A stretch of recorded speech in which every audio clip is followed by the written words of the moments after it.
Welcome back to the A-Level English Guide. In this video, we're talking about something examiners love: lexical choices. That simply means the deliberate words a writer picks to shape meaning. But here's the issue. Lots of students just write, "The writer uses words to show," and stop there. That doesn't get you marks. What does get you marks is being precise, spotting what kind of words, and explaining why they work. So let's open up a lexical choices toolkit. Think of it as a set of drawers you can pull open in the exam, each one filled with useful categories of words. First drawer, emotive lexis. These are words chosen to trigger strong feelings. Examples include horrific, tragic, devastating, appalling, catastrophic, shocking, heartwarming, inspiring, uplifting, and dreadful. The writer chooses the emotive word devastating in a news article to emphasize the scale of destruction caused by flooding. By using the adjective heartwarming in a travel blog, the writer encourages readers to feel admiration for a local community. The phrase tragic event in a diary entry conveys raw emotion, showing the depth of personal loss. These words don't just describe, they make the reader feel. Second drawer, technical lexis, also called jargon. Since exam texts are often about real-world issues, you'll see a lot of specialist vocabulary. Examples include carbon footprint, biodiversity, legislation, algorithm, encryption, jurisdiction, metabolism, renewable energy, liability, and bandwidth. The report uses the technical term carbon footprint to hold companies accountable for their environmental impact. By including the word metabolism in a health article, the writer gives scientific credibility to their advice. The phrase legal jurisdiction in an editorial adds precision and authority to the argument. Technical words make the text sound knowledgeable and authoritative, but they can also limit the audience if the terms are too specialised.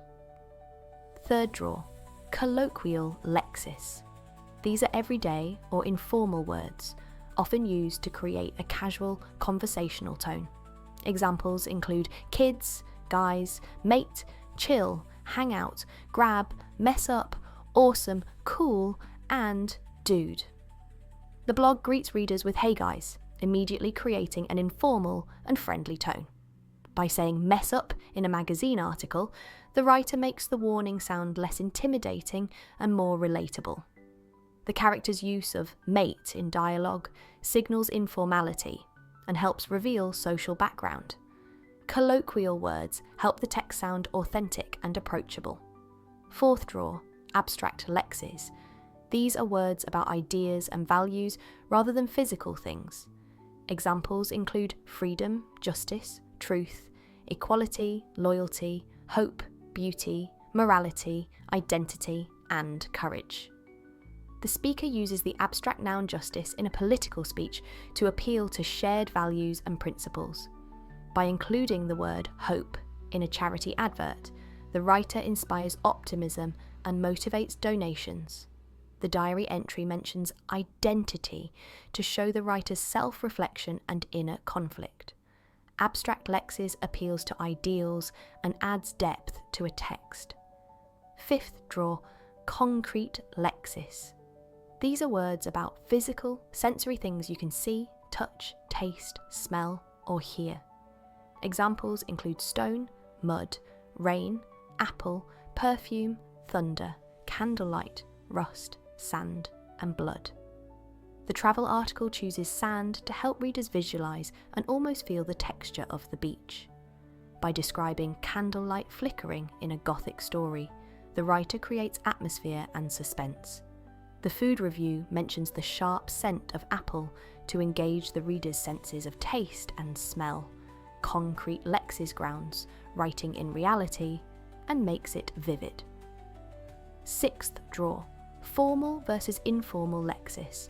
Formal words include commence, terminate, individual, therefore prohibit, nevertheless request, assistance, consumption, and consequence. Informal words include start, end, person, so, ban, ask, help, eat, and result. The email uses the formal phrase, "I request your assistance," to maintain professionalism. By saying, "I need your help" in a blog, the writer adopts a more personal and engaging tone. The narrative begins with "the journey commenced," which sounds elevated and dramatic compared to "the journey started." Whether formal or informal, the choice shows how the writer positions themselves with their audience. Final draw: lexical fields. This is when a writer clusters words from the same theme or semantic field. A war lexical field might include battle, attack, defend, victory, defeat, surrender, weapon, shield, strategy, and march. The sports article borrows from the war lexical field with words like battle to make the match sound intense and high stakes. A nature lexical field might include forest, river, blossom, horizon, mountain, meadow, sunlight, ocean, wildlife, and breeze. By using blossom and sunlight in a travel blog, the writer paints an idyllic and enticing scene. A technology lexical field could include data, code, upload, stream, network, glitch, update, interface, download, and pixel.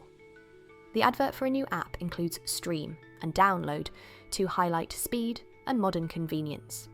An emotion lexical field might include joy, sorrow, anger, fear, pride, envy, shame, despair, and relief.